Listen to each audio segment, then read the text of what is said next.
Labas, čia Sigita iš Gyvatų. Šiandien užsidėjau botus, ilgus botus ir ištrūkau pas augalus. Einu, kadangi botai, tai jau suprantat, kad reikės bristi. Einu susipažinti ir pabendrauti su trilapiu puplaiškiu. Kviečiu ir jūs kartais, pasidalinsiu savo įžvalgom, parodysiu augalą. Galbūt ir jums jis pasirodys įdomus. Rendu per šitą pievą. Va čia tokia visiškai laukinės miškelis ir pieva. Ir vis mąstau, kad dauguma žmonių bijotų koją čia įkelti, bet drąsiausiems pasiseka. Štai šermukšnis, sveikatos šaltinis, laukinė avietė, dilgėlė, garšva ir dar daug visokiausių vaistų, kurie, taip ir laukia, kad galėtų pasitarnauti tiems, kam jų reikia. Tai štai dabar, dar iki joninių, yra puikus laikas šitos augaliukus susirinkti. Štai berželis. Ar alksnelis čia gal? Ne, tikriausiai berželis, nes va mama. Taip, beržynas, beržo lapai. Taip pat į krepšį. Oi, kokia atgaiva pasivaikščioti taip po gamtą. Tiesiog pasivaikščioti ir pabūti vienyje. Na ir ką, palikusi pievą, atėjau į savo ežerėlio pakrantę. Ir štai čia turime situaciją, kad taip arti kranto puplaiškio nėra, o bristi čia jau gali būti giloka, nes puplaiškis yra štai ten, štai tokie maži žali lapeliai dar už švendrų. Tai bandysiu dar eiti, apeiti ir ieškoti, kur galiu juos. O štai ši gražuolė, kuri auga čia pelkėje, yra, uodai skraido, pelkinė sidabražolė.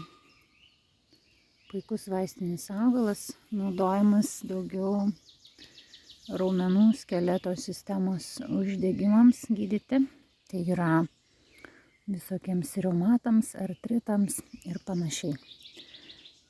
Tai pabendrausiu ir su šita gražuolė, pažiūrėsiu, ką jinai man padovano. Ir žinot, tupi prie tos sidabražolės ir žiūri į mane, štai koks didžiulis gražuolis.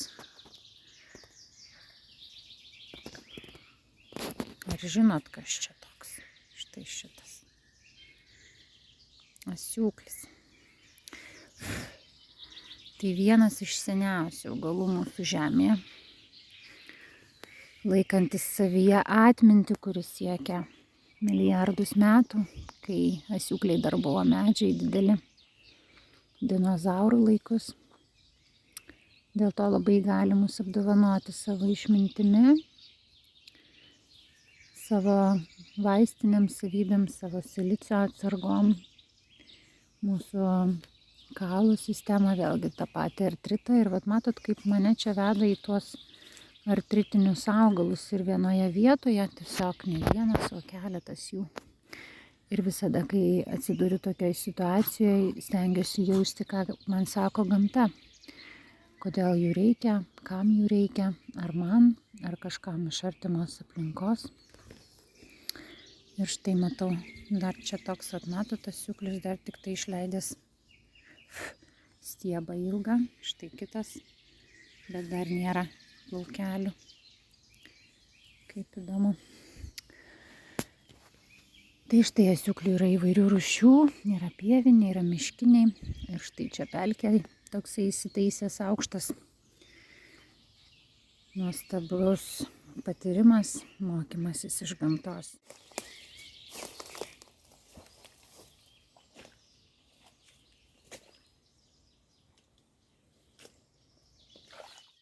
Kadangi jau brendu į pelkę, tai veduosi ir jūs paskui, kad parodyčiau, koks yra ir kur auga trilapis puplaiškis. Tuo tarpu supažindinsiu dar ir su kitu augalu. Štai čia yra vandeninis gyslotis. Gysločio lapai, bet jisai yra labiau vaistams naudojama šaknis. Tai šaknies eisime rudenį. O šalia jo štai gražuolis trilapis. Ir štai jo čia yra. Ten vat daugiau truputėlį. Ir čia trilapis puplaiškis. Tai pabandykim, nes čia vieną kitą dar lapelį ir nusiskinti. Kadangi darysiu tinktūrą, tai labai daug tų lapų man ir nereikia.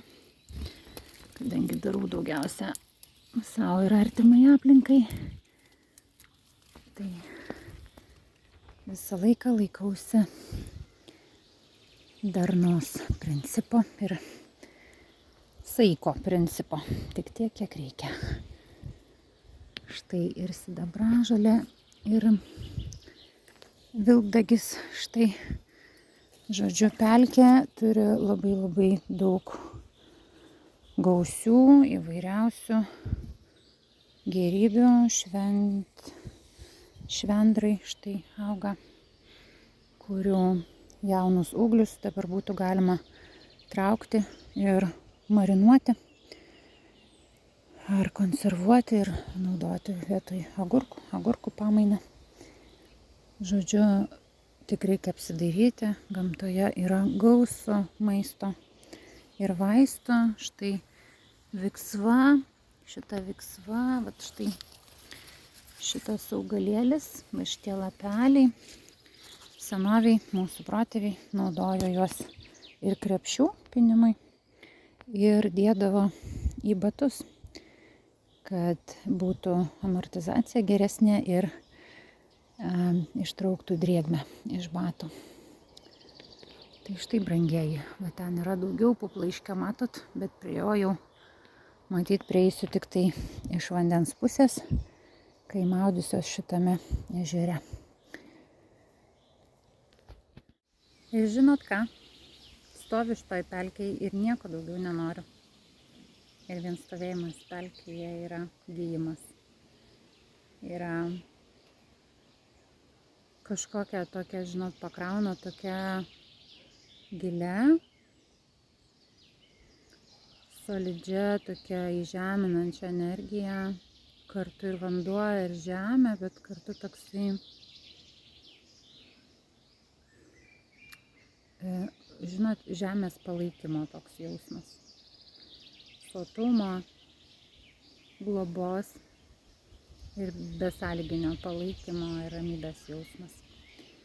Tai linkiu ir jums išeiti į pelkę, ar į mišką, ar į pievą ir pažaliauti. O jeigu norite žaliauti su manimi, tai parašykite žinutę arba komentarą po šituo video. Noriu ir susisieksime. Eidama namo dar sutikau nemažai čia vat ant žemės augančių. Čia jums parodysiu aiškiau. Čia yra humulus lupulus arba paprastasis apynys. Nuostabus raminantis vaistinis augalas, augantis miškelyje, tiesiog su didelė gausa. Ar žinote apynį, kaip jį naudoja žmonės išskyrus alų? Pasidalinkit su manimi. Gerai pažaliavus galima ir prigulti ant nusvirusio beržo. Štai beržas.